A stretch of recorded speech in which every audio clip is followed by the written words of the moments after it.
আমার প্রতিদিন যে জীবিত আমাকে রেখেছেন, যে রব, যে প্রভু, যে আল্লাহ, যে দয়াময়, যে অতি করুণাময়, যার করুণা ছাড়া আমরা চলতে পারি না, যার দয়া ছাড়া আমরা থাকতে পারি না,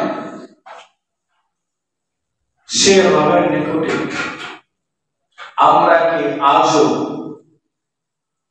একবার আশ্রয় চেয়েছি?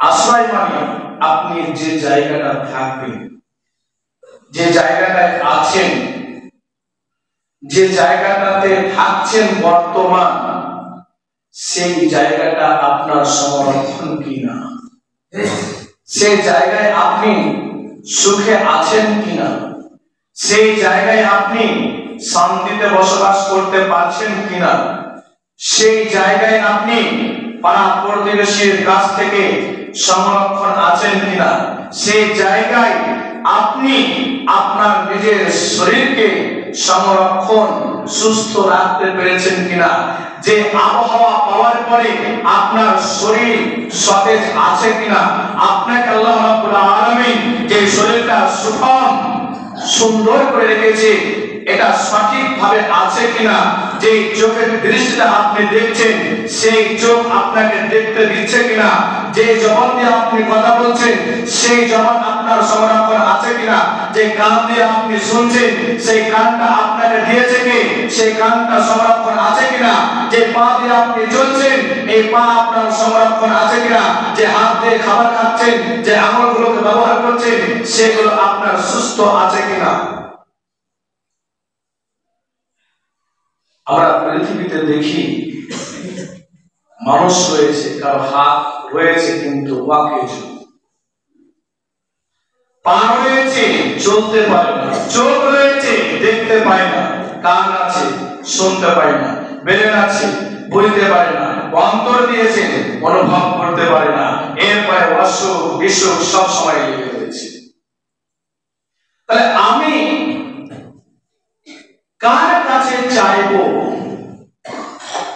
আজ তো আমরা দেখি হাত ভেঙে গেলে হসপিটালে গিয়ে ডাক্তারকে চিকিৎসা করার ফলে তো ব্যান্ডেজ করার পরে যে ওষুধগুলো দেয় ডাক্তার তো একবার বলে না আমি ভালো করে দিলাম। ভালো করে কি? আল্লাহ। এই আল্লাহ, আল্লাহর আমি শুকরিয়া ভালো হওয়ার পরে আদায় করি কিনা, সংরক্ষণ রাখে কি? ডাক্তার পারে কি? মাধ্যম দেয়, ওষুধের মাধ্যমে, ডাক্তারের ব্যবস্থায় ওষুধের মাধ্যমে আপনি অল্পটুকু সুস্থতা থাকতে পারেন, কিন্তু ভালো থাকতে পারেন।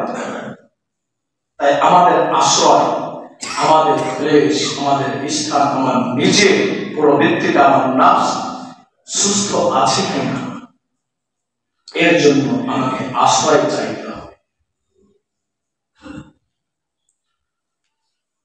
আল্লাহ রাব্বুল আলামিন এই জন্যই বলছেন, বান্দা আমি তোমাকে সৃষ্টি করেছি।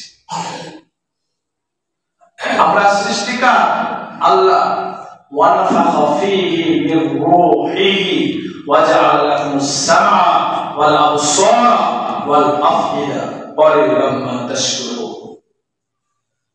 শুনলে আয়াতের ব্রেন একটু আল্লাহ নিজে বলছেন, বান্দা ওয়ানাফাখা ফীহি মির রূহিহি, আমি তোমাকে সৃষ্টি করেছি আমার ফুঁক দিয়ে, হাওয়া দিয়ে।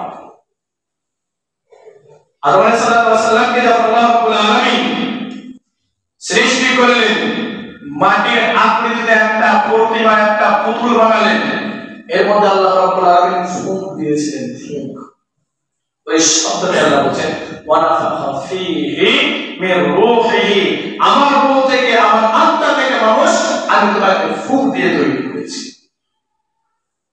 ওয়াজআলা লাকুমুস সামআ, এরপরে তোমাকে আমি শ্রবণ শক্তি সমূহ দিয়েছি, কান দিয়েছি।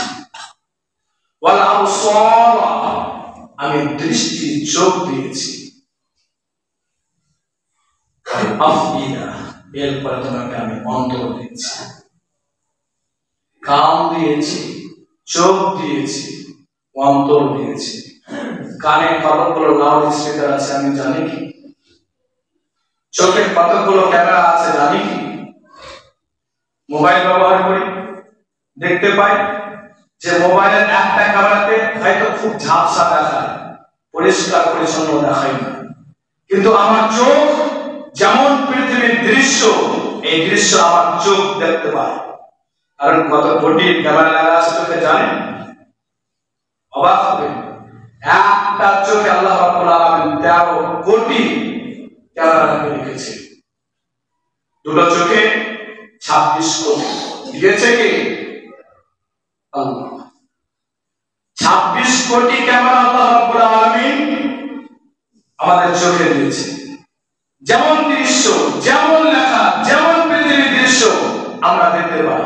পৃথিবীর বুকে এমন কোনো ক্যামেরা নাই যে পুরো এইচডি মতন যেটা যেরকম আমরা দেখতে পাই, কারণ ক্যামেরাতে ছবি করবেন পানির উপরে, ও যেরকম দৃশ্য সেরকম দেখাবে, কিন্তু আলো দেখেন আপনার চোখ বলে দেবে পানির কোনো রঙই নেই, কিন্তু ক্যামেরায়